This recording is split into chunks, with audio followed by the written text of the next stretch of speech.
introduction. So what I wanted to talk today was on economic regeneration in Leeds. And I want to discuss basically the present growth regeneration strategy, how it's working, whether it is actually working, what drives it and who benefits, but also to look at alternatives to the existing strategy. One of the classic bog standard examples of regeneration is the crane count. It's a classic, but deliberately, but quite vague snapshot or measure of economic development. But it isn't really a measure of economic development because images of cranes, if you were like building one type of building or a select group with little diversity, which is what is happening, so that's student accommodation, city centre living, predominantly high-end, high-cost apartments, retail, office block. These are the four types that are predominantly dominating the skyline of Leeds, or a mixture. So you've got a mixture of retail, mixture of office block, city centre. Now, what people would argue was surely any development is better than no development. Now, one of the prime drivers behind councils enabling this type of development is to see an uplift in business rates. I'm not going to go into this in too much detail because this is very much a specific sort of financial side of it that local authorities have been looking at. So unlike our US cousins who have a whole swathe of local taxes, we literally have two sources of income that we control. So that it would be, let me get my hands up, that would be council tax and business rates. And even then, we don't, strictly speaking, have complete control over business rates. There's 50% retention. They're looking at giving us 100%, but that's sort of fairly academic. So even though we have both those two incomes in terms of council tax and business rates, there's a hand of white along them. The only other income, and this is really important, of any significance is central government top-up grant, which was originally called the Revenue Support Grant. This doesn't exist anymore. So the ideology behind this is that we would basically replace local government spending or the grant with, it would be funded by local resources. So in effect, what Savage Javid means here is that that business rates would replace central government grant. Now, this is a rather disingenuous way of that the Conservatives have put this forward. In fact, it's quite misleading, as although it means that local resources means business rates, and this is as complex as I'm going to get in this presentation, were made by George Osborne to be fiscally neutral. So that effectively meant that any councils making additional money from business rates, they would lose the equivalent amount of money in government grants. So what you would get would be, it would level out. So business rates go up, and the government grants would reduce. So in effect, that would be a fiscally neutral way of doing things. Now, what's happened is there has been no uplift in business rates. So without going into this in detail, and obviously Harvey will make this presentation available to everybody that's logged on, so you don't have to sort of read everything on the screen. Basically what we've got is contradictions within Leeds City Councils, and this isn't just Leeds City Council, this is all local authorities. So what they've done is they've tried to sell it, saying that business growth would mean more revenue spend, would mean more money for vulnerable people, and it would create growth. But it hasn't. And if you look at the two big schemes, Leeds Arena and Trinity Shopping Centre, the rateable value for Leeds has gone up by 0.7%. So it's negligible. So in effect, this is a bit of a myth. So you just got to bear with me because I'm working on two different screens. So what you've got is this ties very clearly into the idea of the Northern Powerhouse. Now, the Northern Powerhouse view is very much tied in with cities, the growth of cities. And Jim O'Neill was put forward as the sort of the cheerleader for the Northern Powerhouse scheme, and George Osborne put him in charge of the Northern Powerhouse think tank that was set up by Osborne. And what he's taken, he's lifted a lot of this from American academic, a guy called Bruce Katz, part of the Brookings Institute, which sort of sees, like, you know, you put in lots of light. transit systems, there's lots of universities, there's lots of nice hippie cafes and restaurants, and all this sort of produces a sort of a city where people are attracted to, and in a way that basically lifts everybody up. Now, effectively what they're saying is that what you should be doing is competing for the next Amazon. So what we're doing is, in effect, by the competitive cities model, is Sheffield, and what we actually mean by this is you should be competing for the next Amazon depot. Now, the reason I mention that very clearly is that I was at a conference that was hosted by Leeds City Council. It had Tom Reardon there, it had Lord Kerslake there, and it had another Lord there who I've unfortunately forgotten the name of. And this is what he was saying, and this is what everybody on the panel was saying. So Leeds, Sheffield, York, Manchester, you need to compete for the next Amazon depot. But then what you've got to ask yourself is who benefits from this type of inward investment. So Amazon, hospitality, retail, it's all precariat wages. It's all low-end, precarious jobs, low pay, and it simply adds to the low-wage economy. So again, I don't really apologise for driving home this point, because you can't disengage what type of economy we're trying to attract into Leeds with the regeneration policy, because what we're saying is that all jobs are good. And we're going to come to why all jobs are not good in a few slides later. So as we can see, and now told by council that all in with private sector investment is good, my argument is this is nonsense. So the reason this is nonsense is that local authorities, what I'm trying to do here is, local authorities are actually financially in serious, serious financial trouble. The reason they're in serious financial trouble is that reduction in government grant, as I previously said, is not being replaced by business rates. And this is being driven by an ideology of shrinking the state and austerity. So the ideology of shrinking the state is to reduce the size of local authorities. And austerity is obviously, as you all probably know, is balancing the books, which obviously most Keynesians would say is absolute nonsense. So this is coupled with little or no chance of increasing income from elsewhere, because we don't have any way of increasing our income as a local authority.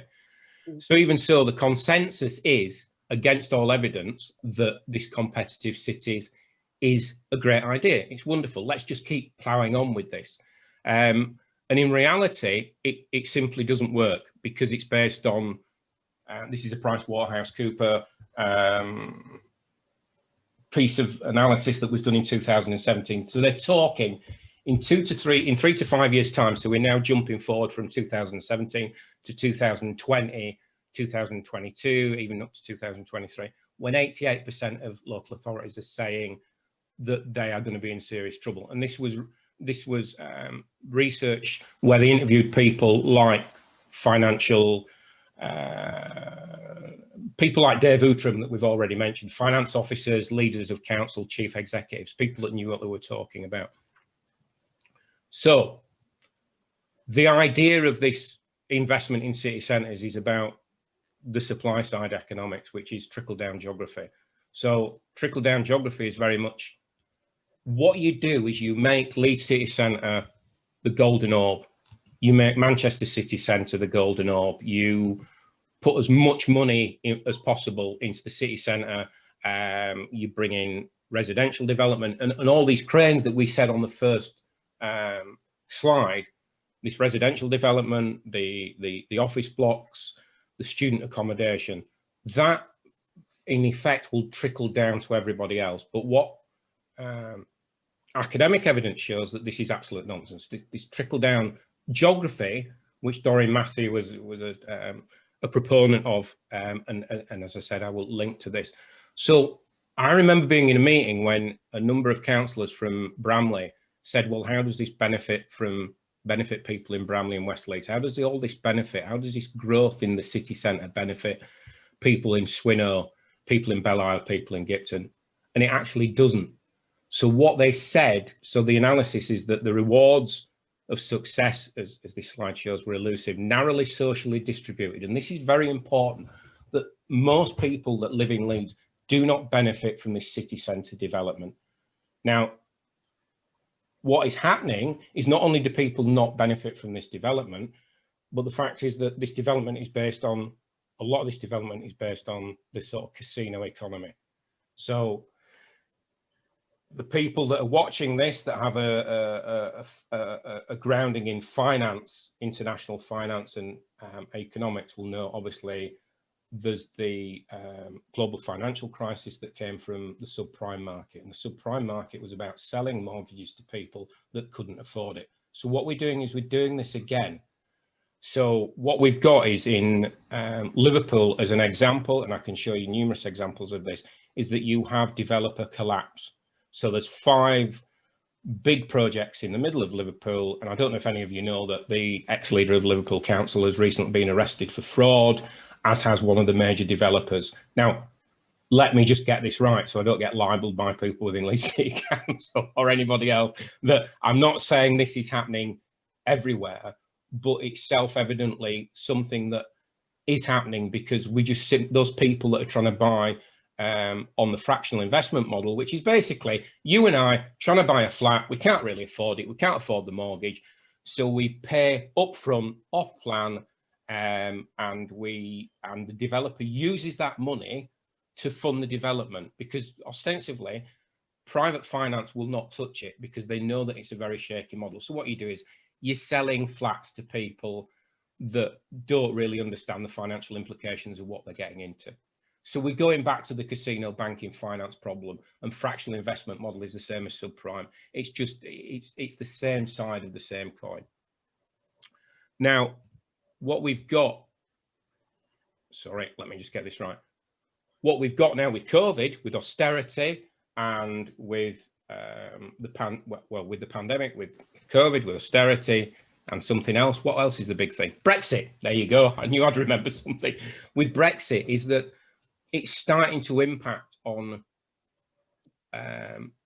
sectors that have normally been the golden, the sort of golden standard for city centre investment. So student property now is not seeing the take up that it would normally see, because you're basically getting a lot of overseas students because of Brexit and because of various other things, and the pandemic are pulling out. So what you're getting is you're getting a very fractured economy within city centres now.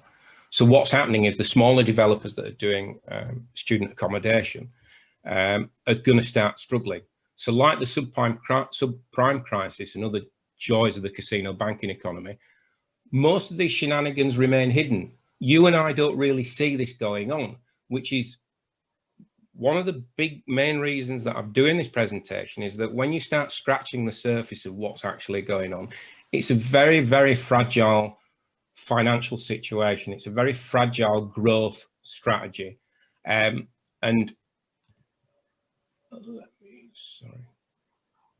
So obviously, I always think it's good to quote Chomsky and Foucault. Obviously, I've done that pronunciation correct this time. So it's always good to quote these people, because obviously it makes me look better and more intelligent than I acceptably am. But the idea is to keep the reality of what's actually happening hidden from people. And I don't think this is, let me just make this perfectly clear, I don't think this is done deliberately. I don't think this is fraudulent by local authorities. I just think this is the nature of the beast.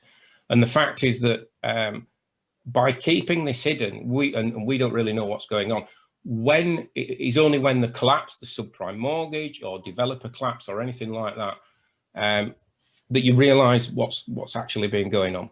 So this quote by Foucault is I think ties in everything that I'm trying to get across, that you really don't know what the mechanisms are behind all this money, behind this churn, because developer collapse is not as bad for the developers as people think it is, because it gets moved on. Most of the people suffer from developer collapse are local contractors, that type of thing. So local joiners, local builders.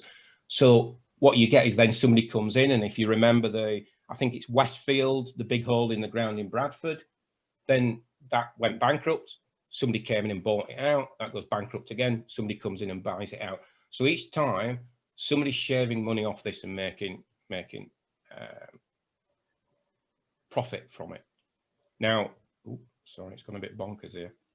Now, the reason for this is that the democratic decision process is now being compromised by the number of private sector, the amount of private sector influence in things like the LEPs. So what we've got is effectively, there's no sort of checks or audits or anything like that. It's just whatever developers want to do, they're allowed to do. So we've got developers come along and develop and put up office blocks. Developers come along and put up student accommodation. Developers come along and put up very high-end residential offices. Now, I spoke to an economist from Leeds University Business School, who I won't obviously quote directly, but I said, well, where's all this money coming from? Why does this money flow into like cities? And his argument was, and people like Malcolm can contradict or agree with me, is that once an investor from overseas sees investment going into, say, Manchester or Liverpool or Leeds, it brings in other investors, it brings in other money. So it encourages people, it encourages private capital to flow into that area. Now, what happens is that, sorry, I'm just trying to get onto the next slide for me.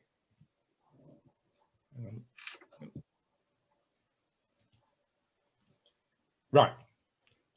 So the reason this happens is that when you dig deep down, the same people, the same backgrounds, the think tanks that advise local authorities, that advise the leaders, that advise the chief executives, that advise the politicians, they're all cut from the same cloth. So Core Cities, Centres for Cities, New Economy Manchester, I can run through them all, Respublica, they're all cut from the same cloth. They're, when you look at the people that are in charge of it, their background, so this is Centres for Cities, their background is banking, hedge funds, SPADs, who were special advisors to government ministers, property, law, asset management. So here you've got Centres for Cities, which has our own chief exec, Tom Radin, sitting on the board. You've got people from JLL, which is a big property company, and you also have people connected to people like Lord Sainsbury. On top of that, these are organisations, again, another think tank that were advisors to Manchester City Council. And again, they're the same people. They are all connected, PricewaterhouseCoopers. So it's not just the big accountancy firms, but it's people like the Brookings Institute in the US. These are all, and I hate to use the term, but these are all predominantly neoliberal people that support this sort of neoliberal agenda.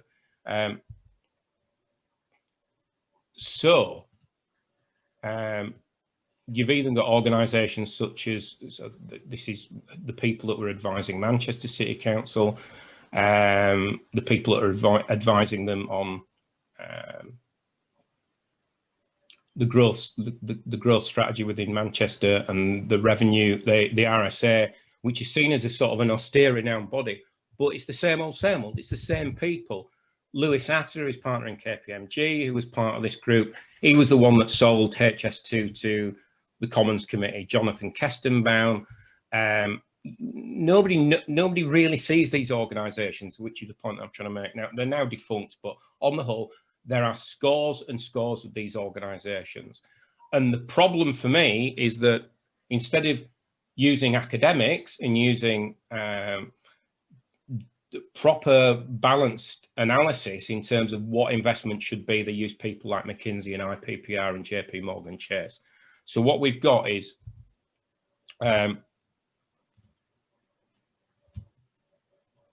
all these people together, Respublica, Centres for Cities, they set these interconnected think tanks and they feed off each other. When you look at their reports, they actually quote each other. Respublica quote IPPR North quote Centres for Cities, and so on and so forth. So it creates to the outside world what appears to be a consensus, but it is in effect an illusion. So what I've done here is a little sort of outline of, and this is what I've put together, is what we've got at the moment, which is a sort of a developer-led, politician-led project strategy, where developers are driven by yield, by dividends, by the shareholders, by as much public purse subsidy as they can get. Public politicians, obviously not all politicians, but most politicians are driven by short-termism. Does it look good? Does that crane strategy, it looks good, it pans out quite well, it feeds into what Look North and Radio Leeds will do, what your local media will say looks good. And the other really big problem, which is what was brought up by an academic from one of the universities in London, was saying the real problem with all this is it's project by project. There's no overall strategy. Does it look good?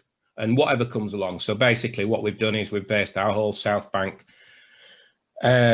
strategy and investment on HS2. And I am fairly sure that HS2 beyond Birmingham is not actually going to happen.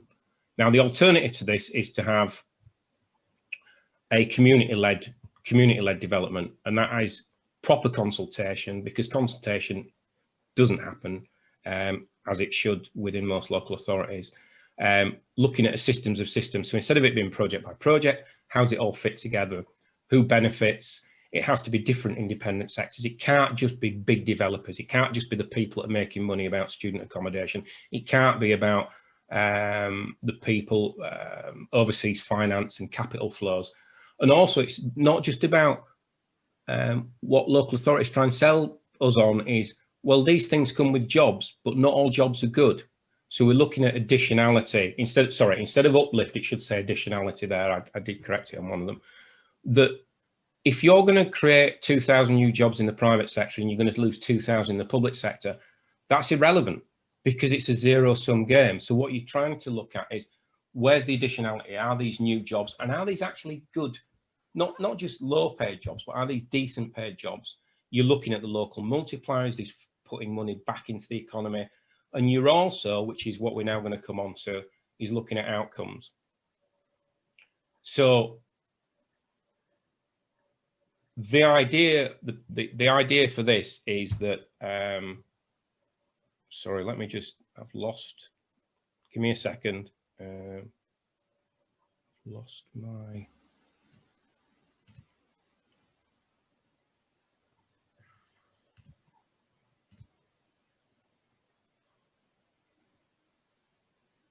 no. I'll ignore that. I'm going to have to wing this because it's taking it off the screen. So what I'm saying is, instead of it being developer-led, what we do is we go from the argument that it is about reducing inequality, about tackling poverty, and from all these things flow. So the biggest driver of poor health, mental illness, substance abuse, domestic violence, everything like that is poverty and inequality. But what we're going from at the moment is what benefits the developers, how much money they can make for shareholders, how much money they can make for the private developer, how much money they can make for overseas investment. So people buying things off plan. And as I said before, people buying very high-end housing. Now, what the naysayers would say was, well, how are you going to fund this? And surely tackling poverty is it's a nice ethical thing to do, and it's very wonderful, and it's very sort of, it's very laudable. But in reality, when you actually look at the figures, poverty costs the country huge sums of money. So it's £1 in every £5 is spent on every £5 spent on public services because of poverty. And if we look here, so I've got about 3 minutes. So if we look here on deprivation, Leeds in 2010 went from the 40th most deprived local authority to the 31st. Now, when you actually start looking, just forget about the figures from now at 29 billion.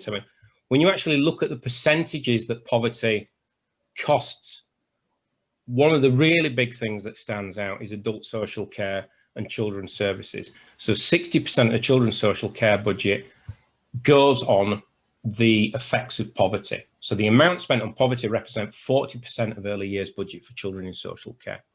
And that's 26% for adult social care, and it's 37% for housing and communities. So the money is being pumped into firefighting poverty. And in effect, all this, everything boils down to the fact that what will happen is that us, Leeds, Manchester, Liverpool, especially the north, the northern powerhouse area, will just become more deprived, will just become poorer. The high streets will start collapsing, as we've already seen. And this isn't this idea that it's all about the internet and online, people buying stuff online, is a complete myth. It is, when you actually look at it, it's because basically people don't have any money. The basket spend, people spending money on the high street, is just not happening because we've spent the past 10, 20, 30 years driving wages down. So what you've got is, I couldn't find one with Boris Johnson on, so I've picked one with Theresa May, is that you get this short-term, unsustainable, non-inclusive, skeleton public service, non-trade union. You get this race to the bottom where nobody benefits except big developers and the people that are selling us a regeneration ideal that just doesn't work. So in short, when we start looking, we talk about deindustrialization, we talk about austerity, we talk about Brexit, we talk about COVID. So COVID now, there's a lot of reports that saying that this is the biggest threat to mental health. But prior to COVID, Brexit was the biggest threat to mental health. Austerity was the biggest threat to mental health. So when you start looking at these things, this regeneration of Leeds City Centre, this development, this nice city that we're developing, doesn't actually benefit people. And although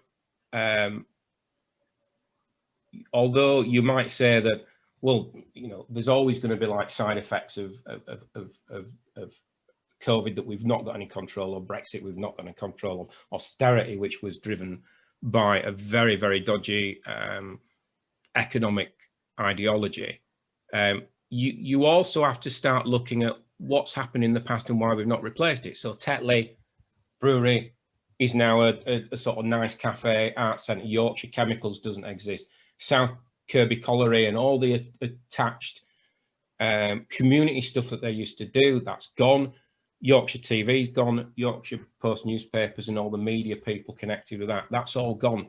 So deindustrialisation comes along and we ignore, and we pretend that more Tesco's and more knowledge-based economies will replace that. And then austerity comes along, and then COVID comes along, and then Brexit comes along. And what we keep doing is we keep pretending that all this stuff that used to generate very well-paid jobs, and obviously the 70s and 80s were exactly the greatest period to live, but in effect, a lot of people had reasonably well-paid jobs, especially the working class. So what I believe is that what we need to start looking at is regeneration shouldn't just be seen as an elite and a money that benefits money and rentiers, with big infrastructures, cities competing against each other, big transport. I mean, they're obsessed about rail. So private corporations and private finance are obsessed about rail. Predominantly rail serves the middle classes. It serves people who commute. Most working class people either use the bus, they walk, or they cycle, or they drive. So then you've got to say, well, what about the smaller infrastructure? What about soft infrastructure? What about, why don't we spend money on affordable housing? Why don't we spend money on better and safer parks? And why don't we spend money on retirement homes instead of spending money on care homes, which are, again, fundamentally funded by private finance? So what a lot of people would say, again, the naysayers would say, yeah, but where's the funding going to come from? If you've not got private sector funding, where is it going to come from? So we're spending too much money on poverty. Okay, I've gone over by 2 minutes, but I'll keep going because this is the last 2 slides. We've spent a lot of money on, we've expended a lot of money on poverty and the causes of poverty. But in terms of, say, affordable housing, pension funds in the UK don't spend any money. They don't invest in residential. So the report that I wrote for Fabian, my MP, was about how we can leverage pension funds. Retirement homes, some of the care homes charge 700, 800, 900 pounds a week. That would be, sorry, I've spelled cheaper wrong.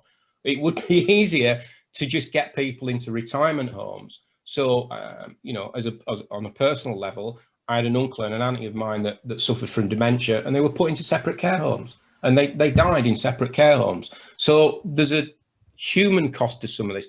Community centres, Public Works Loan Board, we could use that money and leverage it through local authorities.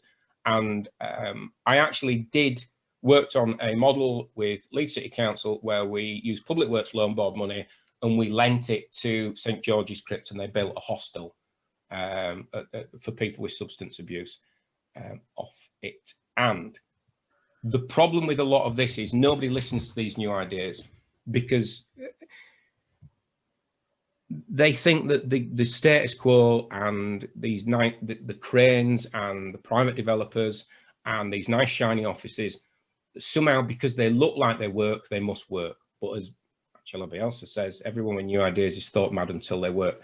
So what it would be nice to do is start moving towards something where we actually start discussing as a community what we should spend money on that will benefit you and me, working class people, single mothers, the elderly, people that are disabled, the unemployed, people in poverty. And that is pretty much what my presentation is about. So I thank you. I've gone over 4 minutes, so my apologies. But I hope I've not bored anybody and kept everybody fairly awake. Thank you, Simon. Thank you. Perfect timing. We weren't going to shut you down, so it's fine. So, and my tea's gone cold. The tea's gone cold. Well, actually, that's perfect timing. And some people have put some questions in the chat. Feel free to put some more in. When we come back in, well, it's 8:05 now. So if we come back at 8:20, give everybody 15 minutes to have a drink. Can I see those questions? Yeah, you should be able to in the chat. Okay. So we'll go through the chat and we'll just have a general discussion after that. So we'll come back at 8:20. But before we do that, I think we should give Simon a round of applause. So thank you. You're muted. Everybody's muted. I can see you. I can see you. Brilliant. Right, so I'll see you again in 8:20 and we'll go through some of the questions and we can develop the ideas from there. All right, brilliant. Okay. Thank you very much. Take care. Thanks. I'll see you at 8:20. That's Priscilla and Maggie Rice. You're right. I often wondered how many student flats could, there seem to be so many. It's money generating. Well, it's not. Still, it doesn't necessarily help everybody here. Got me brew. Yeah, not going to be very imaginative and just work through those. And when we get to the end of those, feel free to post additional questions, or we can just move to more of a free for all in terms of asking questions from there. So we'll take it as it comes. Right. Okay. So we could just start off with Roger. So the first question in the chat was from Roger, who asked, when did local authorities cease employing their own economic advisors and Ryan and outsiders instead? Simon. Right. Do you want me to read out the questions as I go down them and answer them, giving each one about 20 seconds? Are you happy with that, or do you want to read them out? So, yeah. Okay, I'll read them out. So from Roger Hawkins, when did local authorities cease employing their own economic advisors and rely on outsiders such as the people I'm pointing to, which is think tanks, and there are plenty of expertise from other fields, universities, business school. Exactly. The reason that they go to these outsiders like KPMG, when they were doing the New Generation Transport, Leeds City Council, as a classic example of why this fails, the 3 times that Leeds City Council have tried to implement and get funding from the Treasury for a transport system, they have failed on every occasion.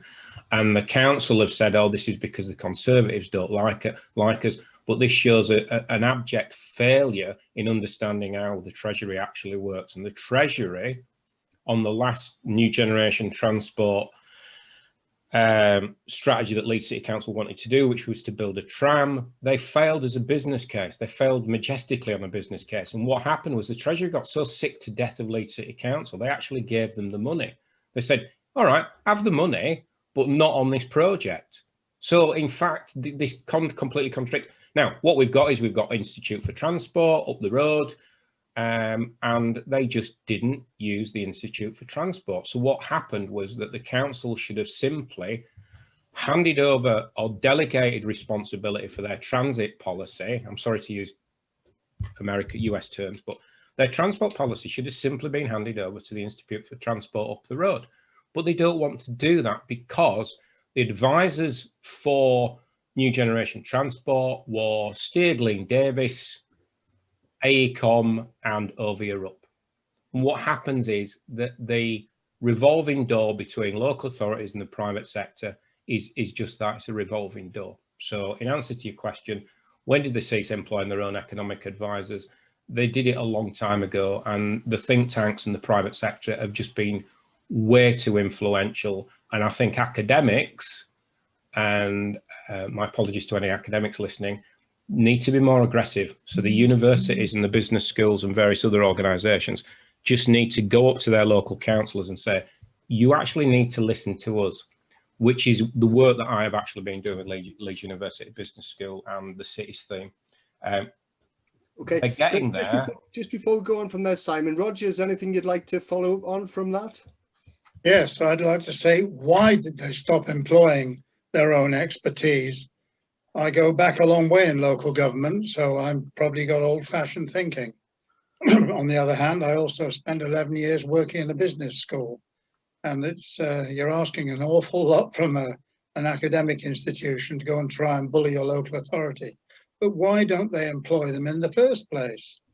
I know we lost transport. That went to the PTE and then came back to local government in a different guise. But why don't they get themselves together? But you'll find it's not so much a question as quite a long commentary, really, later on. But come to that. But at the moment, local government's being hamstrung, and it's being hamstrung by central government, who never want to have enough power. All that they've done since, dreaded name, but since Thatcher became Prime Minister, is take powers away from large local authorities. Big cities need freedom to do things for themselves. Look at Bordeaux, built the best tramway system I've ever seen. They built it themselves, and then they built the factory to build the trams, and now they flog trams to the rest of France and anybody else who wants them. I think if you actually look at the private sector, if you the golden goose, one of the big golden goose in worldwide finance is outsourcing. So local authorities, central government, you're talking billions. Literally, if you go worldwide, you're talking trillions. You are if you say Serco and Trace and Test, aren't you? Serco, any of them. Can't do it. You've got a revolving door between politicians and the private sector. If you read Private Eye, and I'm sure a number of you do, you will find that a large number of politicians, as Osborne did, go into BlackRock, and local councillors give advice on planning, not within, I didn't know this until about 2 or 3 weeks ago, but one of my contacts at one of the local authorities in West Yorkshire told me that councillors are paid by developers outside of where they work.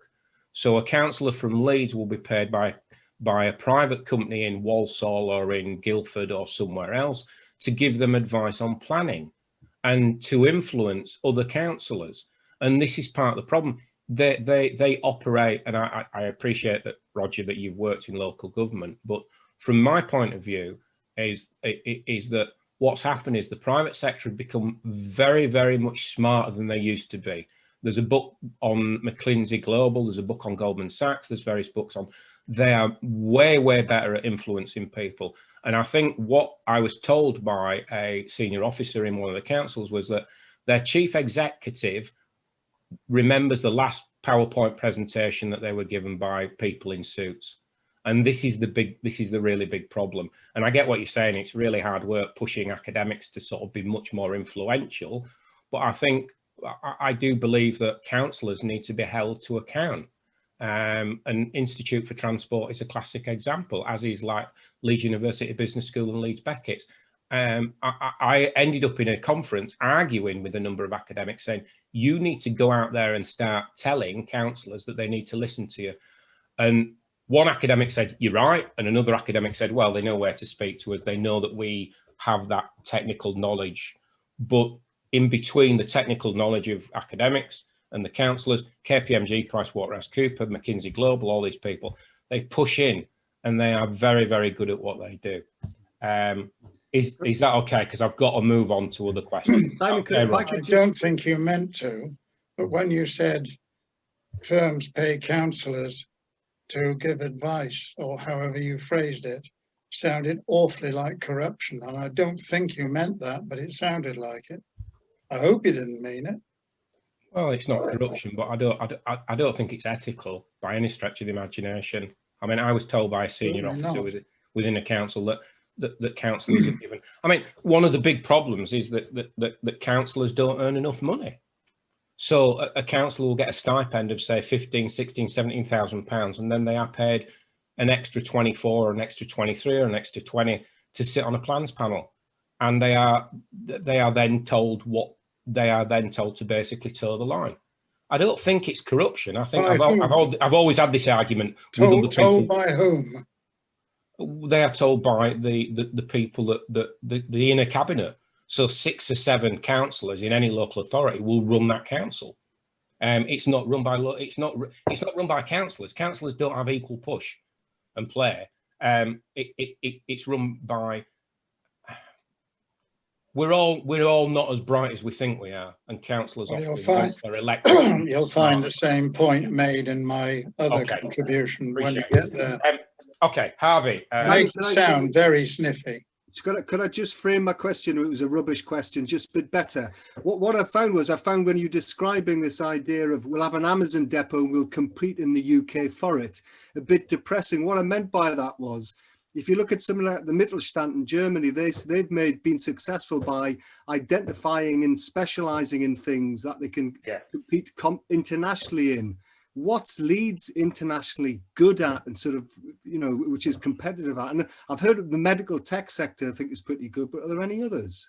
Well, we are big in finance. We are the Leeds City Council is a percentage of the Malcolm might know a little bit more about this than me, and as would Andy Brown, who I work with at Leeds University Business School. But certainly we're big in finance. The problem is if you're big in any sector, and which is why I flagged up Yorkshire Chemicals, Yorkshire Post newspapers, brewing. When you have a diverse sector of industries across a city, you are much more stable, because once one goes, then the others don't get affected by it. Once you start relying on the retail economy, the hospitality economy, then you've got a serious problem, the financial economy. So Leeds City Council have always sold themselves saying, we've got a really big, successful finance sector. But the global financial crash showed that what happens is that financial sector is very, very connected. So once your big boys like Barings and Goldman and all that start going, everybody goes. It's a deck of cards. So in terms of what you were saying, Harvey, about like competing for Amazon, I'm not interested in competing for Amazon. I think what we need to do is start looking at what they call inshoring. I think that's the correct term, which is bringing back manufacturing into this country. And I don't believe in protectionism. I never have done, but there is a balance to be had. It's like Apple is a classic example. I know it's a massive example and it's not Leeds led, but Apple is a classic example of something that's sold as an American company, but everything's offshored, literally everything. And Dyson, everything's offshored. So what we need to do is start looking at Amazon. I hate Amazon. I'm not interested in Amazon having a depot in Leeds or York or anywhere else. I'm not in the slightest bit interested. But when you look at places like Holbeck and Hunslet, they had engineering. Well, Yorkshire Post. My dad used to work for Yorkshire Post newspapers. They employed 1,500 people.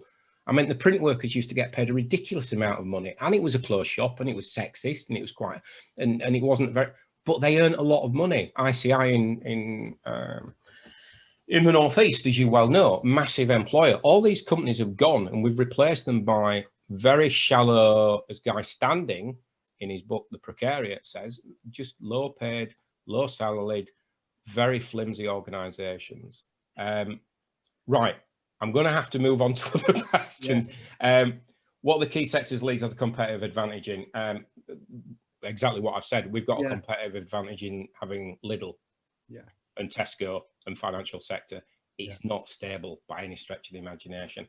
And when we tried to get Burberry to replant themselves in Leeds, that was a net loss for the people that actually worked in the factories in Dewsbury and in other places in West Yorkshire. So the 700 jobs that were being sold at Burberry coming to Leeds were 700 jobs lost elsewhere in West Yorkshire. So we've got to be very, very careful about this sort of zero-sum game. Jane Jacobs' model, so John Carlyle, Jane Jacobs' model of competitive trading cities and importance of community and good neighbourhoods. As I said, I've read Jane Jacobs. My memory is not as good as it used to be.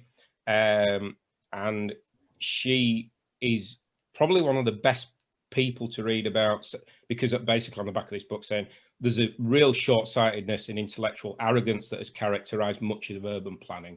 So this isn't just me. I mean, there is a real genuine arrogance amongst people that run things, that think they know better than everybody else. I'm going to have to bow to John. He probably knows more about Jane Jacobs than I do, but I think that she's there's a documentary on Netflix about her, which is definitely worth watching. Ryan Neely, what role do you see the University of Leeds playing in regeneration? I wish they would play a much more central part, but it goes back to my original argument that academics just need to be more aggressive and need to push themselves onto local authorities and say, look, this is what we can offer you. And maybe there are structures, and I know that there's the commission, there's certain things that are being already done. Malcolm might know about them, but I'm already working with Leeds University Business School, and I'm pushing them to understand how local authorities quite often say to academics, yeah, great, come along, let's have a chat with you. And then their discussion documents just get buried amongst lots of other discussion documents, and they just go off in a completely different direction. Whereas we need a structure that holds local authorities to account and say, why have you made this decision? I mean, I do believe, and I've tried this. I mean, I've worked for the cities theme in Leeds University Business School for the past 7 or 8 years. And I have said to academics, you just need to be a bit more aggressive. And I've said this to my MP, and I set up a think tank to try and push this. So I think Leeds University can play, in answer to the question, Ryan, a central role in regeneration. But they need to be embedded in the structures of local government, and they have to be embedded officially. They can't just be an adjunct or somebody that does a PowerPoint presentation. They need to actually be legally embedded within the structures of local authorities. And I think that can be done. And there's a way that people in this forum can work towards that. Anzir, is that the correct way to pronounce your name? Anzir? What avenues do you think there are to start making public investment, given the impact of austerity, central government stupidity, and many local authorities facing bankruptcy? Public investment is where's the money going to come from? I mean, that's the really big thing. As I said on one of my slides, poverty costs billions and billions. And if we started shifting money towards prevention and early intervention, we'd actually start making an indent. Relying on the private sector is problematic. The only private sector funding that I think we should start looking at is pension funds, because BlackRock, hedge funds, Coots, Barings, or whatever, I don't know, I'm picking banks that have already gone bankrupt, but Goldman Sachs, these people, they're not interested in what you and I are interested in. They're not interested in community centres. They're interested in moving around the globe and picking yield from mining in Brazil to housing in. So one of the classic example, Goldman Sachs, after the global economic collapse of 2008, ended up buying huge amounts of residential property in Spain. And, you know, as George Soros says, the best time to buy and invest is in the middle of a recession. And that's exactly what they've done. So they're not reliant. Pension funds, which is where your money and our money goes, are ones that we could leverage. And I've had a number of meetings with pension funds, and they are the most inward-looking, what's the word without insulting anybody? They're not very risk averse. Are you looking for? They're massively risk averse. But then you look at what they're investing in. They're investing in Royal Dutch Shell and British American Tobacco. So if they're not risk averse, so I've spoken to pension funds in America who said they'd love to invest in residential, but there's no avenues for them to do it. They'd love to invest in affordable housing, which is something that I looked at with Fabian, my MP. And I spoke to a big pension fund in America, and they were very keen to invest in the UK. The problem is you need to get a local authority on board, you need to get the people on board, and you go back to that same problem. Local authorities are not interested in anything that is not left of centre, but is disruptive. It's disruptive. They're not interested, and it's not that they've got their own little deals. So I approached 4 local authorities. Are you saying local authorities aren't interested in building low rent housing? No. I think that's total rubbish. I'm sorry. Well, no, I think you're wrong. I'm sorry. Local authorities aren't building housing because the government won't let them do it. Local authorities not building housing because of the... And don't forget, they used to have a lot more than they have because they've sold over half of them. I get that. And that wasn't their choice. Yeah, I know the right to buy scheme is a scandal, and it always has been a scandal. But my experience of dealing with local authorities was that they already have they already have partnerships with builders that are building housing in, say, I'm not going to mention that local authorities because that would be really unfair, because I have spoken to senior housing officers and I've presented them with the opportunity to invest in affordable housing, and it hasn't happened. Now, I get what you're saying, Roger, that I think there are a lot of people within local authorities that want, they have to get the government's assent to borrow the money in the first place, and that's where the throttle's put on the stop. I get that, but not put on the throttle. Yeah, sorry, but it's not going to happen. Because, so until the government of the day, will let them invest in low rent, or if you like, fair rent, but don't talk about affordable rent. Because it isn't. There's 80% of the market. No, I'm not talking about affordable. Boris Johnson. Local authorities desperately need to build, and I'm quite certain the big ones, like Leeds and Liverpool and the rest, would build them tomorrow if the government of the day would let them. I've got to disagree with you. I don't think it would. Can I suggest we move on to the next one? Okay. we can continue this in time on it. That's one of your answers. That's the point. That is one of your answers. It helps poor people as well, people who can't afford to rent on affordable rent basis. The whole ideology of housing in this country is crazy because it's anti-public sector investment. Yeah, but there's no point in councils building council houses because they've got to sell them through the rent to buy system, so it doesn't work. Well, then you don't do it. You do the whole job and stop them selling them, don't you? Right, I'm going to have to move on. Chris has made a couple of points, and he's got a couple of. You probably keep Chris's together. He's got a couple of points he's made, Chris. Right. So 2 books worth reading. I'm petty for. I've spoken to. I'm petty for. Can you achieve a focus? So Joseph Bowie, can you achieve a focus on? Hi, Joseph. Can you achieve a focus on community-led regeneration when this comes to central government policy? And in time of major economic and fiscal crisis? Yes, I think you can. I think what you've got to do, and going back to the structures of academics being involved in local authorities, I think most of the so-called, and I'll use this in, I hate doing this, but this inverted comma of community-led, quite often community-led are self-elected people that think they represent the community. Working class people very, very rarely get a genuine voice. So when I did a report for Wakefield District Council, I spoke to working class people on very, very poor, low income estates, and they are just not listened to because they're seen as being stupid. Poverty is perceived by those in charge of politicians and everybody in charge, and especially middle class, a lot of middle class people, as they need guidance. They need our guidance, and we need to help them. We need to put them through.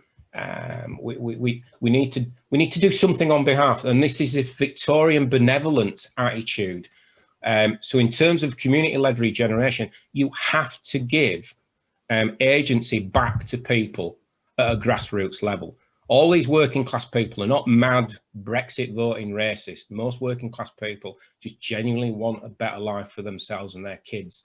And until we do that, so there's a program in London where they gave homeless people £3,000 each, 17 long-term permanent homeless people that were living in sleeping bags on the streets. They gave them £3,000 because nothing else had worked, and it worked.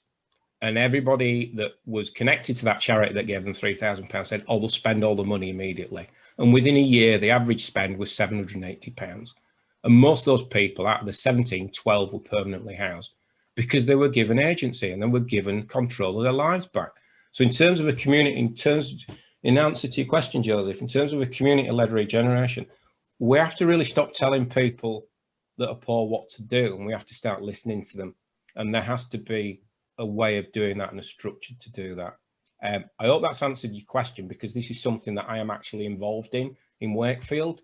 So I've written a report on poverty, and we looked at, and I went and interviewed on behalf of Wakefield District Council, a huge number of people, homeless people, working class women on an estate in Portobello, various people, all of them. You give them the power to control their own lives and they will solve a lot of their own problems.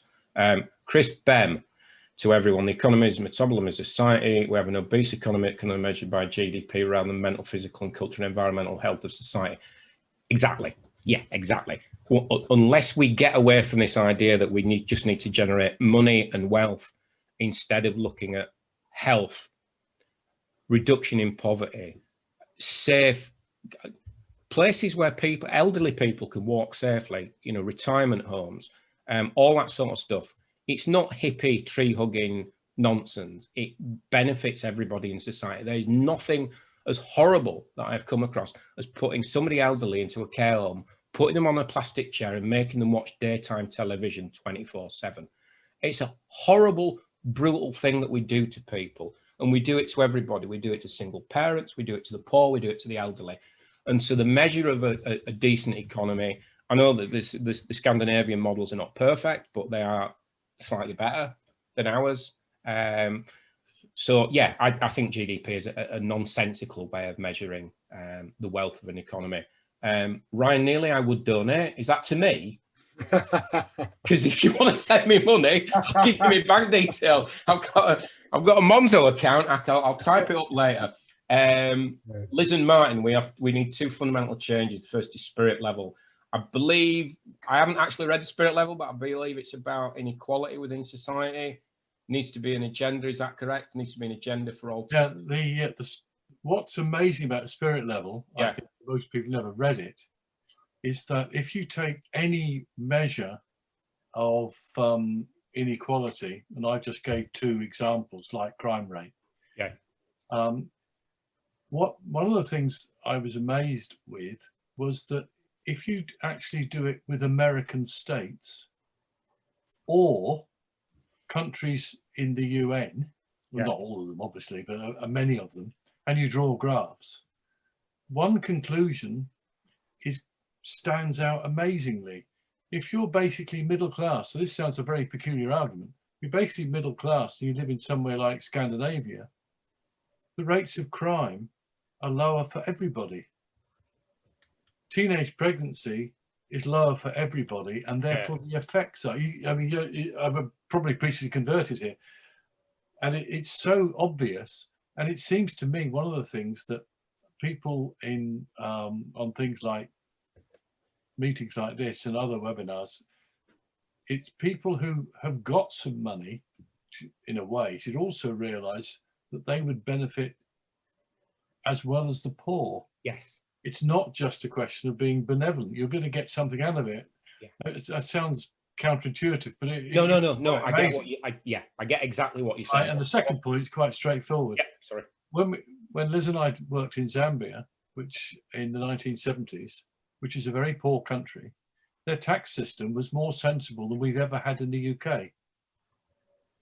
You had a level of income which you didn't pay tax on.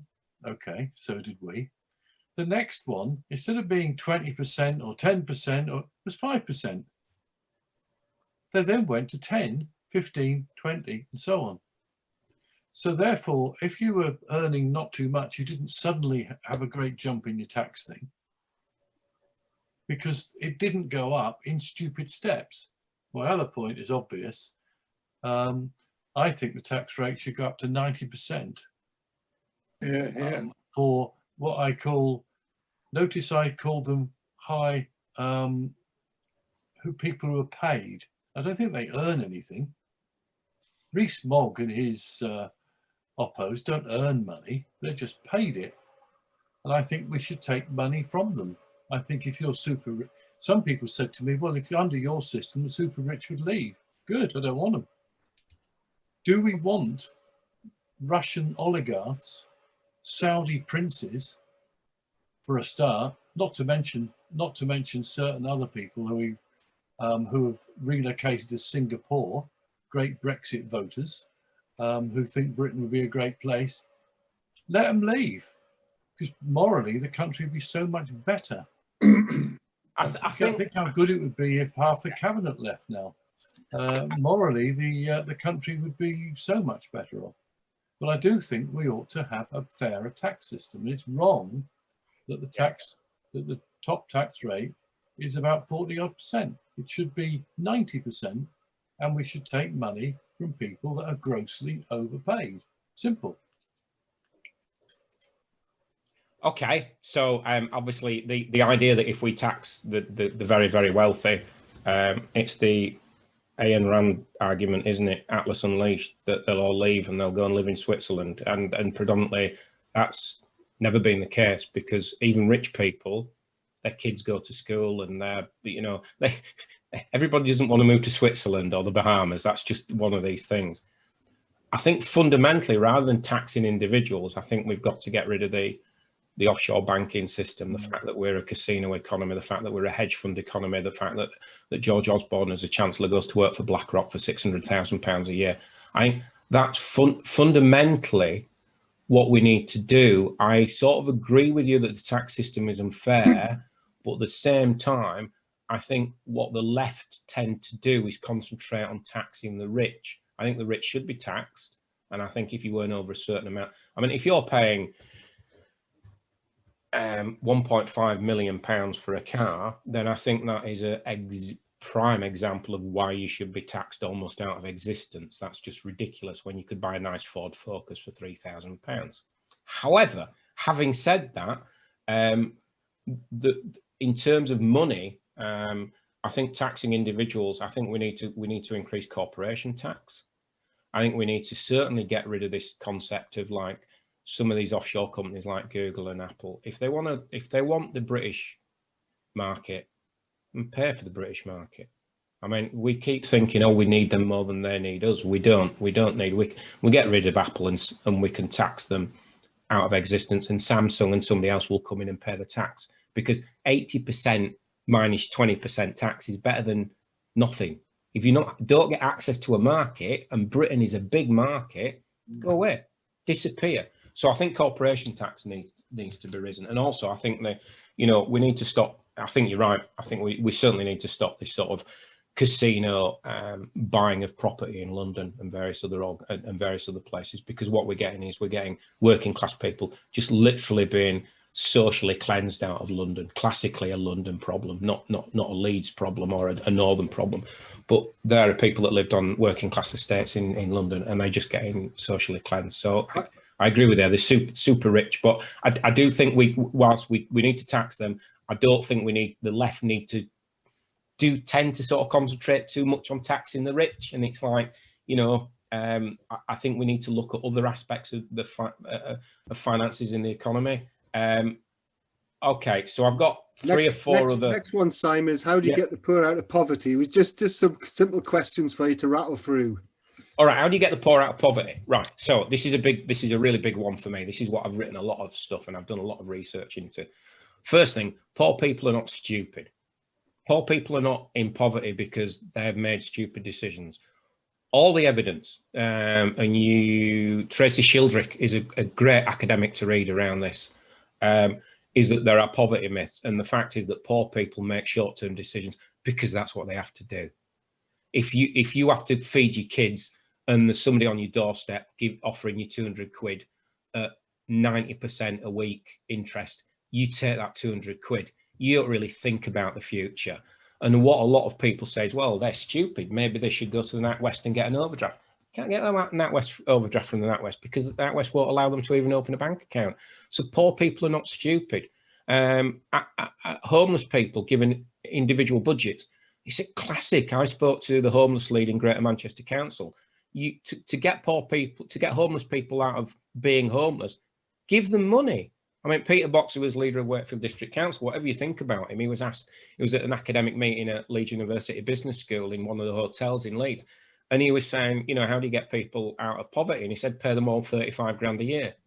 And in a way, that's the way to do it. But it's not, poverty is not just about income. Poverty is about housing. So what I experienced when I was doing my research was that poor people are just given crap houses. They are, you know, get on the housing list. Here's your house. Well, I don't quite like it. It's not very good. It's a bit, you know, it's a bit cold. It's a bit damp. Right. Back of the housing queue. Soon as if you're poor and you refuse a house, you go to the back of the queue. So what we do is we bully poor people. So in terms of solving poverty, I know that I said you shouldn't really try and solve poverty, but if we spend a lot we spend a lot of money on firefighting poverty, but if we actually spend it on early intervention and reduction, then that would benefit people substantially more. The other thing about poverty is what we tend to do is spend a huge amount, especially people like CAB, which I've forgotten what that anagram stands for, but CAB do a lot of work, and as do a lot of other organisations, around trying to get people to budget. But I remember speaking to one of the women on Portobello Estate in Wakefield, and I said to her, do you need some help budgeting? She went, well, not really. I know I'm skint. I don't need somebody to tell me I'm skint and I don't have any money. Why do I? And there is no way. When you've literally got £1 left in your pocket at the end of the month, you can't budget, you can't save. So universal credit and all that sort of stuff. I mean, universal credit is brutal. Now, in terms of dragging people out of poverty, do we rely on the government? No, we can't, because fundamentally, and this is where I'm going to get a little political, the Conservative ideology is that the poor are at fault. Thatcher did an interview with the Catholic Herald in 1979, where she basically said poverty was a personal, a character flaw. I'm paraphrasing here, but a character flaw. You are poor because you're not that bright, basically. And I think that is the ideology that's driving people like Ian Duncan Smith, Rishi Sunak, Boris Johnson. They think poor people are stupid. And I don't think if we keep trying to tell central government to increase universal credit, it's just not going to happen. I mean, look what Marcus Rashford did. I mean, he's a footballer, and he just basically said, you need starving kids in schools. So I think we need to be much more aggressive about this. So in terms of like tackling poverty, it's giving agency back to people that are poor, and doing it on a local level and improving housing. So a lot of housing organisations, they need to be held to account. Then their feet need to be held to the fire about you should not be allowed to rent a house out that is not absolutely perfect. You know, no damp, central heating, retrofitted, decent. Look, it's fit for you and I if we can afford to rent where we want. Therefore, it should be fit for purpose for people that are poor. Simon, yeah, you mentioned Tracy. That was me that asked the question. I didn't know. Okay, right. I didn't know how to put my name in. Yeah. Anyway, Tracy who? Tracy Shildrick. How do you she used to be an academic at Leeds University, but she's gone to Newcastle now. I don't know if she's still there, but Tracy Shildrick did. How do you spell Shildrick? Shildrick, Shildrick. Shildrick.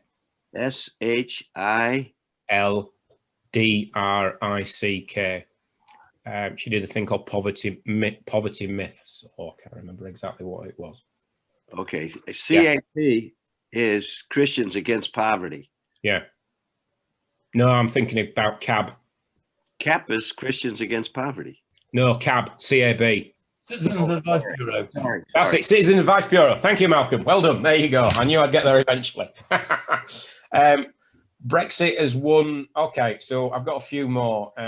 Harvey, have you got any direction for me? Because you've the next two questions are related. So in the essence of this issue of taking back, why is there not a clamour to take back control along the lines of, you know, what happened Brexit wise? And I think the next one down was talking about you know, what was it? I've lost myself in thought there. The next question. Hello, can you hear me? How will it be done? Hello? Hi, is that Reinhard? Yes. Basically, what I'm saying is this country is highly centralized to national government. And I find it really interesting that there is this movement, or was a movement, take back control. But there is no movement to really decentralized, like in Germany or in Scandinavian countries. So why is that? Why are people not interested that the local government has more power to raise taxes and to decide policies? That's basically the question. I do not understand it. I'm from Germany, so I try to learn. Thank you. Okay, I think that the take back control stuff around Brexit was very much a PR sell for the 1922 committee. So it was a PR, you know, Cameron put forward Brexit and the referendum as a way of placating the far right in the Conservative Party, and it backfired on a massive scale. He didn't expect them to win. He didn't expect the referendum to say that we pulled out of Europe. The British... That doesn't answer the question. When I listen to Channel 4 News, and people are interviewed in Newcastle and so on, and deprived areas in Sutherland, they say, oh, now we have taken back control. So obviously they don't seem to be interested in taking back control to their local area. So I ask myself, why is that? Because I think a lot of people just simply ape and repeat what they're being told through the media and through Facebook and through social media. And this idea that we take back control it's just a saying. It's like a football chant. It doesn't actually mean anything to them. And also you've got, you know, I will be blunt with you. I'm a big defender of working class people and poor people, but there are a lot of stupid people out there. And, you know, I mean, there's warnings on bleach bottles not to drink bleach. But there are, I mean, why? Because people are genuinely stupid. And I mean, there are a lot of things wrong with the EU. I don't particularly like the EU. I think the fact that the European Central Bank brutalized Portugal and Greece, there are some very serious problems with the European Union. But at the same time, it grew out of the Second World War. It grew out of trying to keep people together. I think that there's a very unique thing within not the British sensibility, not British sensibilities, but very specifically English sensibilities. Because remember, the Scots didn't really vote for to come out of the EU, if I'm correct. But the English did, and I think there's very much they still believe in the concept of we don't need Europeans. We believe in empire. We are the best nation on earth. And there was a classic example was when I think was it the health secretary that said, "Oh, we've got a COVID vaccination. We've done all the work." And the fact that the actual work was done by Germans and Turkish scientists was something that seems to have gone completely over the guy's head. So, in effect, in answer to your question, Reinhard, there is something very deeply odd about how the English perceive themselves on the world stage, and there is also the second thing to point out is that quite often people do vote for their own interest against their own interests because they're stupid, and I don't think there's anything wrong with saying that. I remember Varoufakis, the Greek finance minister. Is that right? How to pronounce his name? Yes. He was on Question Time and somebody asked him a ridiculous question about comparing national budgeting to housekeeping. And he actually said, "You don't know what you're talking about. You're an idiot." Now, an English politician or an English commentator or an English media person wouldn't say that to somebody.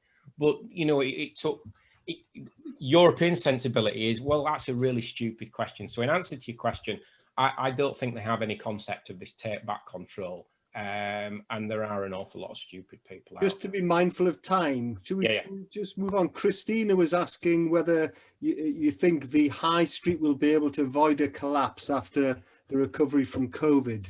Okay, so in 2020, so back in the day, there was a paper called that was published in 2006.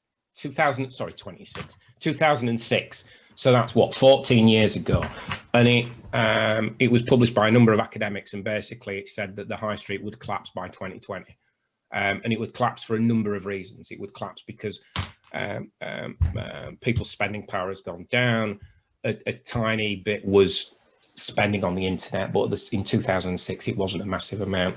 The fact that people didn't shop in bricks and mortar places, but predominantly people in this country do not have the money to spend on the high street. And we can't get away from the fact we've spent nearly 2 decades driving salaries down. And if you drive salaries down, if you walk around, I remember walking around Trinity when it was built, and there were huge numbers walking around Trinity. Nobody had shopping bags. Nobody was buying anything. So the fact is, that's great.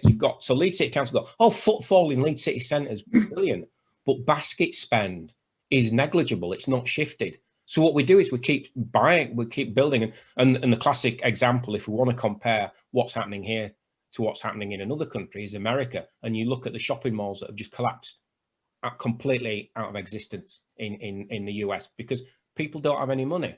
So the only way that you can really survive as a high street is to put a pound stretcher on every single high street, some betting shops and a few charity shops, and that's it.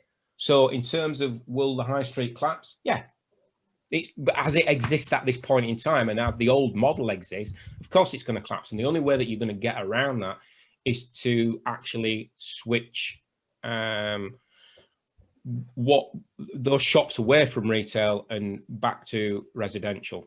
There is no other alternative, unless you actually start just shutting them down. And I mean, in Detroit, when Detroit collapsed because of the removal of the car industry, their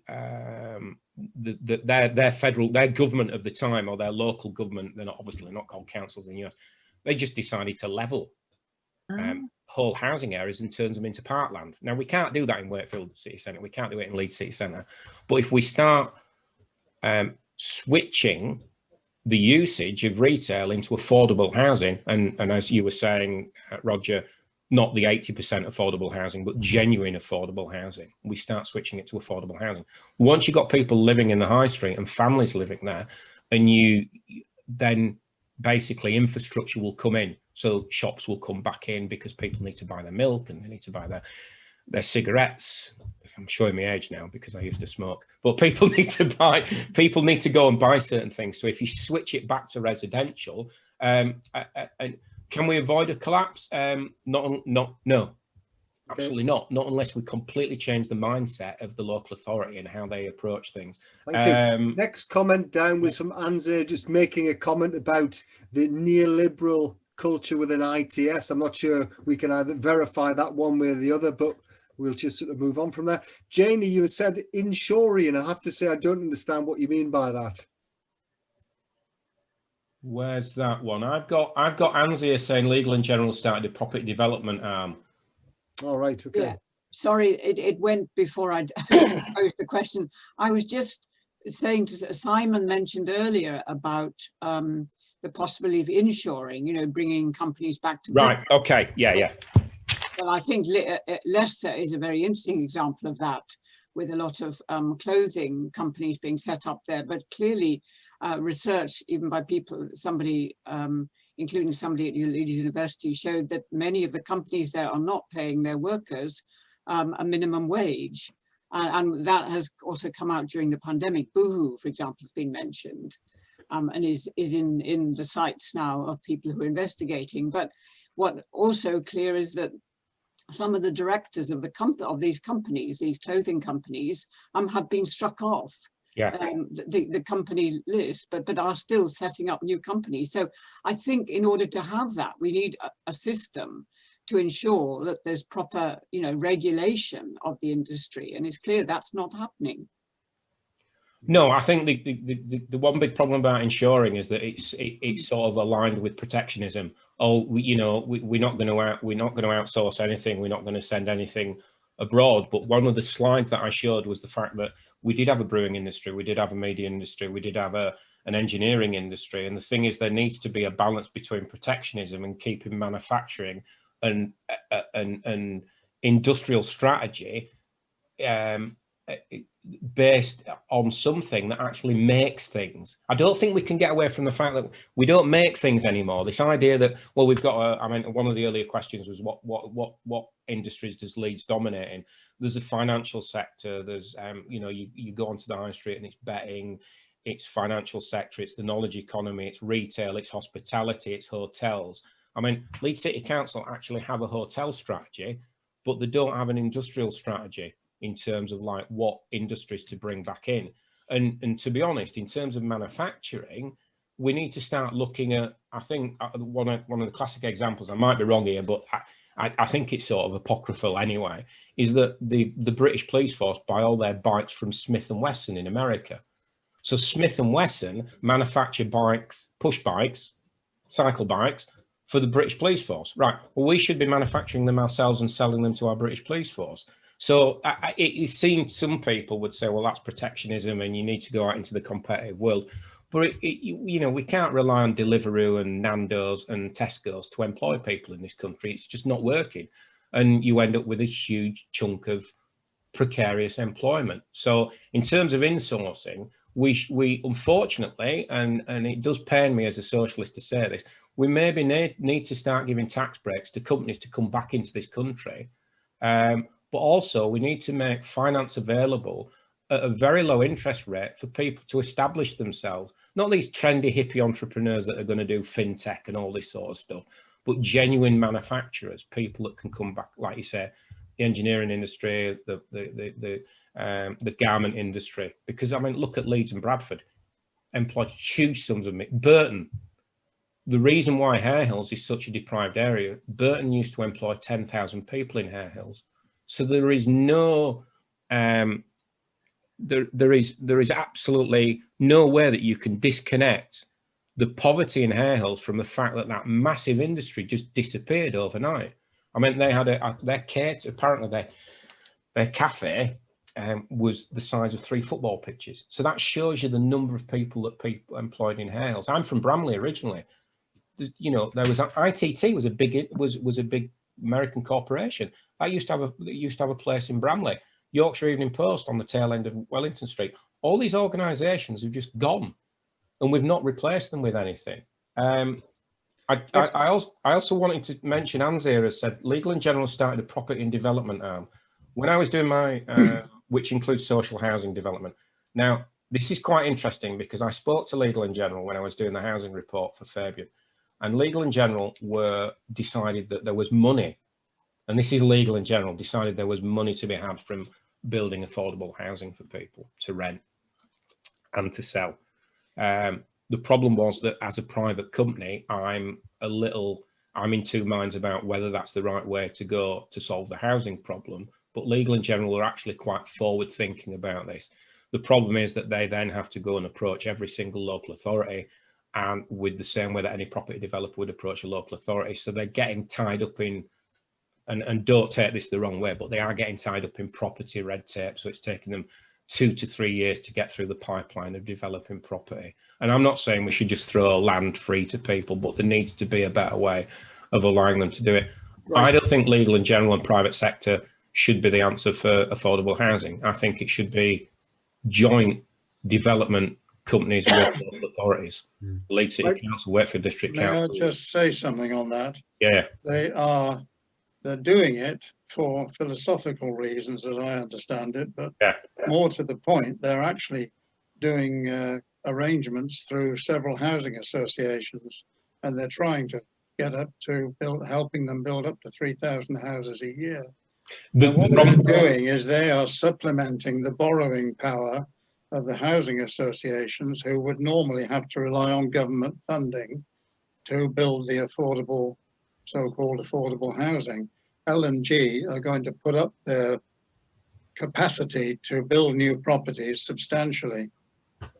Yeah, I mean, And the reason they're behind time is, I think having heard a radio program a year or so ago in the place where they're building their industrialized housing, we used to call it, i.e. timber frame property and the like, I think they greatly underestimated the knowledge and skills required to get into that process, because they, I think, have set up their own little factory. Whether they're keeping that going, I don't know. But funding... Yeah, they are, but I spoke to them about a development where they were going to prototype those. Who are we talking about? Sorry. Legal and General. They were going to prototype those houses like about 15 minutes walk away from my parents' house. Yeah. And I was like, well, I'll go down there. I'll try and arrange a site visit. And they were like, no, we're massively behind with this. Their learning curve was steeper than they expected. Yeah, and I think there's a bit of kind of, I find it very interesting that because Legal and General they're not really an insurance company, they're more kind of pensions and finance investment company. And as an example of that, but again, it's that thing of like, we need the public sector to be leading on this, in my opinion. And okay, so in terms of housing associations, the problem with housing associations as a model is that they are what is classed as registered providers. So Homes England, they will gift them land and they will be allowed to build houses. Those houses have to be social housing. So the thing is, what you need to build, and the problem in the past with housing is that we allowed council housing to be built on massive estates. So effectively what we did, to be blunt, we put all the poor people in one area. And what you need is mixed tenure. You need middle class people mixing with working class people. We didn't put all the poor people in one area. They have graduated downwards to those poor areas. Well, no, I'm sorry. They weren't built for poor people in the first place, quite the reverse. Yeah, but they when were built for people who couldn't afford to buy a house, and we didn't have a building industry that could supply them. Right, okay, so where I'm from, Bramley, when I was growing up, we had the Fairfields estate, which was big estate. I know it well. And people, and we basically, anybody that couldn't afford to buy a house or was put on that housing estate. And what I'm saying is that mixed tenure, if you look at the Fabian Society reports, you look at most of the reports from a lot of the other left-leaning think tanks, not the think tanks that I've outlined in my talk, have said that what you need is mixed tenure. You don't need to put elderly people in elderly communities. You don't need to put the poor into housing estates. You don't need to put the rich into penthouse apartments on the banks of the River Aire. You need to start mixing people together, because that's the best way to move your housing policy forward. Now, the problem with Legal in General, is it's all very well saying they are behind on what they're doing. Now, the reason that they're behind on what they're doing is that the people that the bricklayers, the joiners, the electricians, the plasterers are not there anymore. So you've got a massive... That's a totally different problem. Yeah. I know, yes, I understand it's a totally we are different chronically problem, short of building trades, I ties accept that. But that ties into the problem. So when I did a report on housing, what we were looking at was there was a Baker report that was produced in quite a long time ago, maybe 2004, and they looked at regional development agencies. Sorry, not regional development, regional housing agencies. But the really, really big thing that the Dutch did was that they actually, and the Germans did to an extent, was that they actually had a bank completely dedicated to housing. That was it. That bank was dedicated, and they're called, I'm sorry, but my Dutch isn't brilliant. It was called K something. It doesn't matter. The point you're making here, though, is that public money went into funding new housing for rent. That is what is not happening here. Yeah, but you can't. Public housing cannot. Public money cannot be put into public housing as long as the right to buy exists, because you build a council house and you have to sell it within 5 years. So there's no business model. There is absolutely no business model there whatsoever. Yeah, well, that comes back to the point that's gone the theme through everything you've said this evening. Is we've got an ideological problem with the government. You have an ideological ideological problem. They will problem. not let local authorities build and do other things, But what the they problem won't happen. I understand that, Roger, but the problem that I've got is that I'm fed up of fighting neoliberalism, and we have to look for alternatives to it, and we have to look for alternatives to it on a local basis, and we can't keep relying on local authorities to keep lobbying central government to give poor people more money through universal So credit. what's your solution then? The solution I haven't heard you say one yet. Well, the solution is to leverage pension funds to build affordable houses. That the Americans can do it. The Americans invest 20% of their pension funds in residential housing, including affordable housing. We invest in this country at around 1 to 2%. Pension funds are a massive. Oh, yeah. They have a massive ability financially to invest in things. So we say to them, and they have people that sit on the boards of pension funds in this country that are teachers, that are trade unionists, and none of them, I can assure you, none of them use their influence, because they go to the meetings and they pretend, and Malcolm will probably affirm this, that people that are not financially literate are very scared and put off by people that say, "Oh, we know how finance works. We know where the yield is and where the dividends are." And this is self-evident nonsense. I spoke to a massive American pension fund, and they would love to invest in the UK, but there needs to be a cooperative, cohesive way of doing this, and local authorities, you would have to probably, unfortunately, ideally, in a perfect world, councils would build council houses. That option's not there. It's just not there. Therefore, you're going to have some sort of private sector, pension fund, local authority, joint venture to build affordable housing. That is the only way that you're going to do it. I'll big myself up on this one. Is I did a massive amount of research on it, a huge amount of research on it, and it was published in a report I did for Fabian called "Building Homes for Britain." Local authorities, there's no point in lobbying the Conservatives. You know, you must know from what I've been speaking now, I am a socialist. I have no interest in lobbying the Conservative government whatsoever. But local authorities have been delivering austerity without fighting it, hand over fist, instead of, I mean, there is a, and I'll be very quick. This is literally a 20-second point. There was a commission for the future of local government produced by Leeds City Council, which basically said that we should shrink the size of the local authority.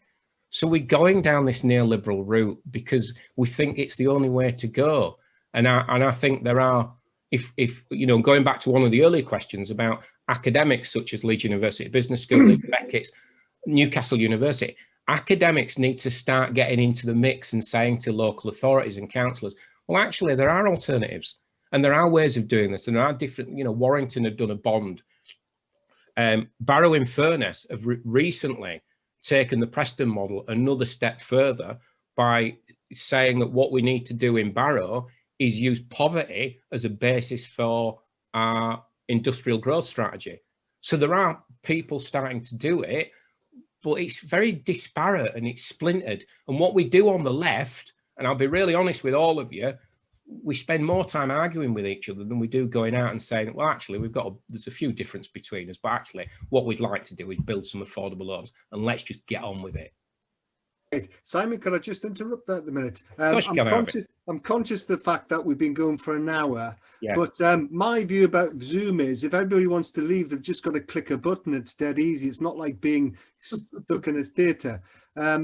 If you're happy to continue, I'm happy for the discussion to continue. Malcolm, is there any particular reason why we'd have to?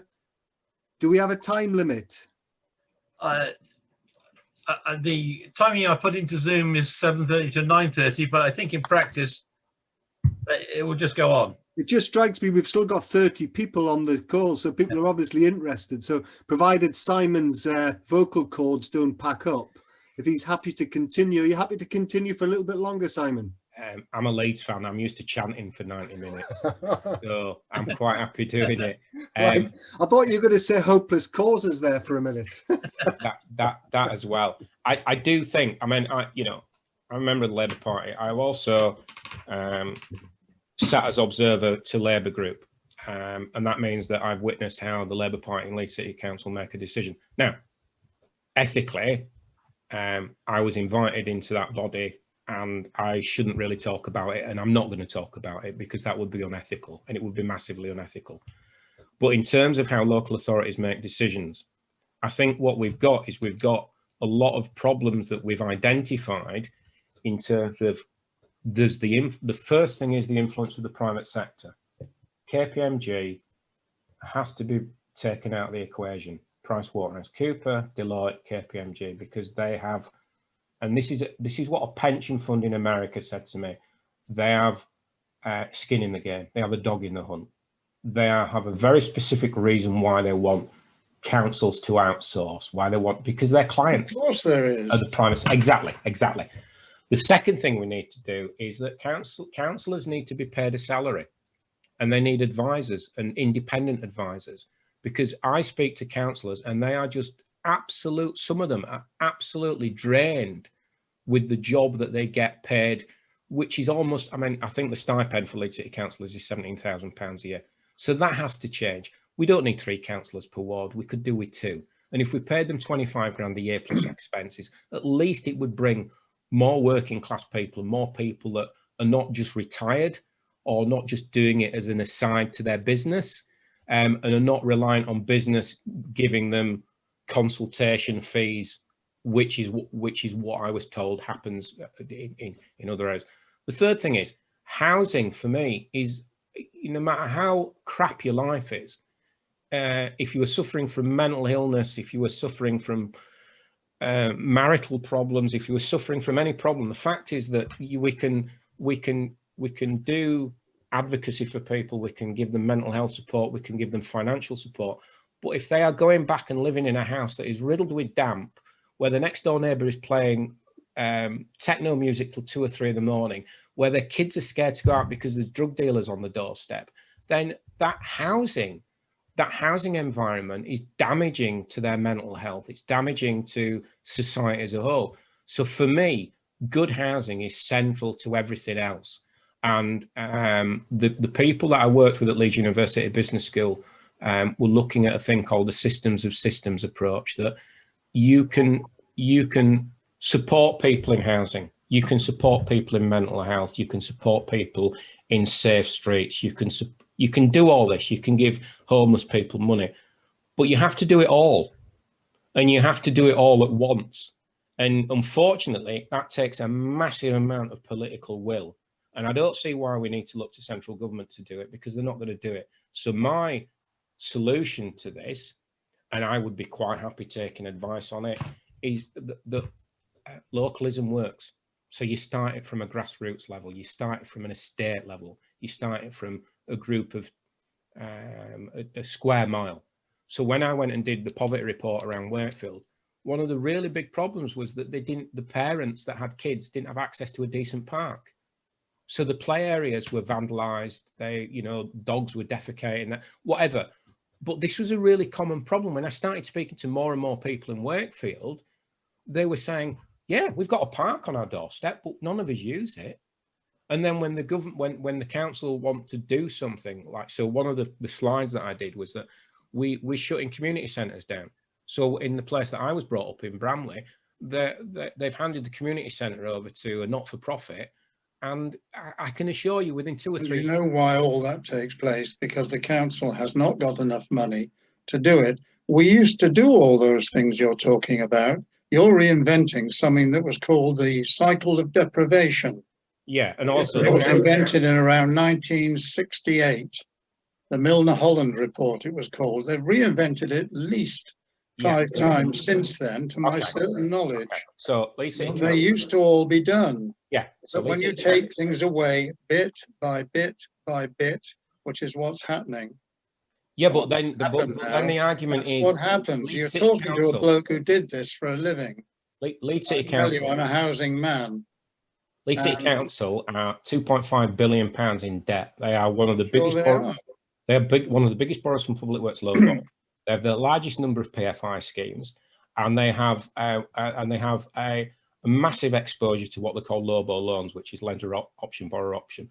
So they are £2.5 billion in debt. I have repeatedly asked Leeds City Council what they've done with this money, because a lot of this money was borrowed, excuse me, long before the coalition austerity took hold, which was borrowed in 2005. Yeah, PFI goes back to and what a John Major's government. Officer, I can't give you a year, yeah, but all those PFI schemes which they did cost anything up to 2.5 times as much overall because they borrowed the money on the so-called private finance right. thing. So my that argument was my crazy. argument is that, The same as the hospitals that the health service can't afford to pay for. right.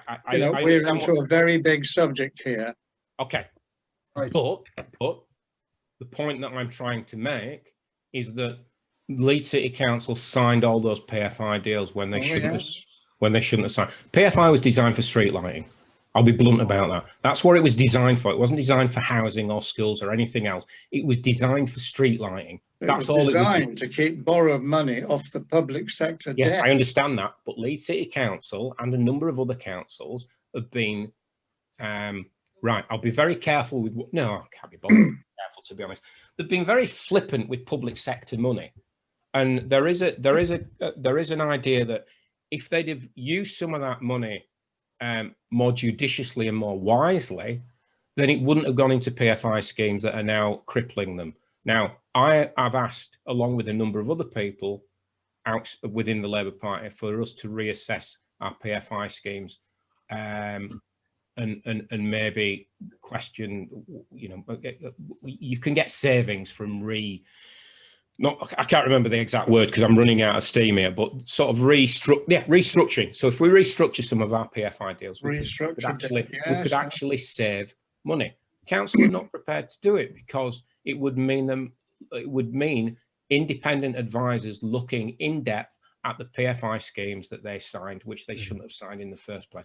So the political hubris, this is not just about neoliberalism and the Conservatives taking money off local authorities. This is about local authorities not doing the right thing and thinking they're smarter than everybody else, which is going back to what one of the early commentators was saying about why don't we bring academics into like Leeds University Business School and hindsight is a wonderful thing. Yeah, There's a guy, I can't remember his name, has written quite a book on the PFI system and housing, and I think he's in Leeds University. Just can't remember. I got too old to remember names. But one of the classic examples is that the Green Book, which is the Treasury guidance for how you apply for public sector money, was written by a Leeds University academic. And those academics at Leeds University were never asked about the new generation transport. If they were asked about it and they could put a business plan together, they would have known what the Treasury guidelines were. So I'm sorry to be overtly critical of Leeds City Council, but it's not just Leeds City Council, it's Newcastle. Liverpool Council, and let me just separate this completely from my discussion with Leeds City Council. Anderson, who was the leader of Liverpool Council, has been arrested for fraud. Yes, I know. Mean, all you have to do is read Rotten Boroughs in Private Eye on a regular. It isn't just Leeds and Liverpool. Birmingham bought out a PFI scheme because they worked out it was going to be cheaper if they bought it out. And I think we're into a very big subject here, and I think the trouble is you're starting at the bottom. And basically you've advocated giving in. If we can't beat them, we'll join them, and I don't think that's a particularly good approach. You did say. Can I suggest we don't go there? Can I suggest we have one more question because you're starting to flag, and then I think we can have a final comment from anybody who's so inclined, and then I think we'll call it a day. You've more I'm not flagging. I'm the old guy. Sorry. I said I'm not flagging. I'm the old guy. No, yes, you put us to shame. Simon, last question from Reinhardt, I think, was the next one down, was somebody who was saying, do you think that Leeds citizens would be interested in a scheme where they could buy into local council bonds to finance the development of their own city?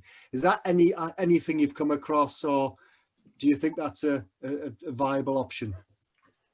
Yeah, Warrington did it. Warrington have done a bond. I think the bond aspect, I mean, I know there's a municipal bond company in London, but the Conservatives put a bit of a stymie on it, really, because it's so cheap to borrow now. But I think people in Leeds would put money into it if they could see where it was going and what the what the money was doing and what benefit it would be to society. So in terms of like investing in a bond, in a social bond like Warrington did, yes, I think they would. Having said that, I think looking towards the populace to solve the financial problems of a local authority may be a bridge too far, because we physically don't have the money to give. And I think if we did something like set up a regional investment bank, which if all the local authorities got together, they'd have the financial muscle to do. If they stopped bickering between themselves, we could set up a regional investment bank tomorrow. So in answer to your question, yes, I think people would, but I don't think it's big enough in terms of a scheme that could be practically implemented. Fine. Reinhardt, is there anything you want to finally say about that? No, I'm happy, but as I said, in other countries you can do this. You can invest in local bonds, but I don't know about the size. So maybe it's right to do it at a regional level. Thank you. I think Malcolm is. I'm not chucking stuff onto Malcolm, but I think Malcolm's background would be slightly more intuitive than mine in terms of bonds and financial structures. And yeah, I don't know.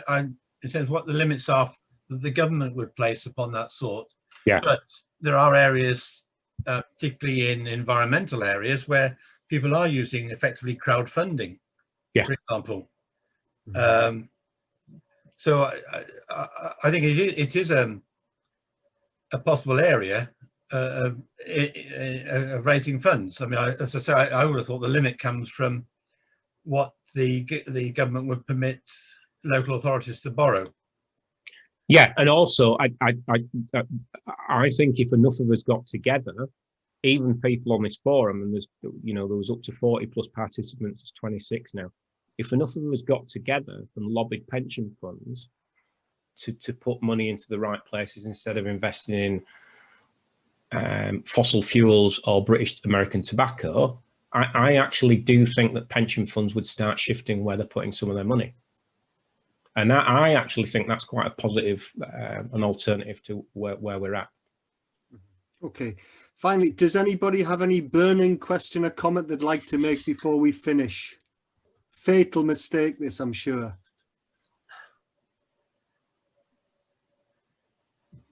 No? No. Okay, well. It's been very interesting. Okay, well, thank you. Gather I don't agree with quite a lot of what the speaker says. That's fair enough. Yeah, nobody's going to agree with everything I say. I get that. I love it. I love it. That's the point of these discussions, isn't it? That's what makes it worthwhile. Yeah. The more disagreement, the better. Right. Anyway, I just wanted to. Can I first of all ask Malcolm to unmute everybody? Can. Could we start off just by sort of thanking Simon for his really interesting talk? I think we can tell by the level of discussion afterwards, which I think is fairly unprecedented, that you've really struck a chord with the subject tonight. It's been really interesting. So thanks. If we could just thank Simon the normal way, please. I feel like a key worker. Right. And so thank you very much, Simon. That was really interesting. Just before we finish this, I just wanted to mention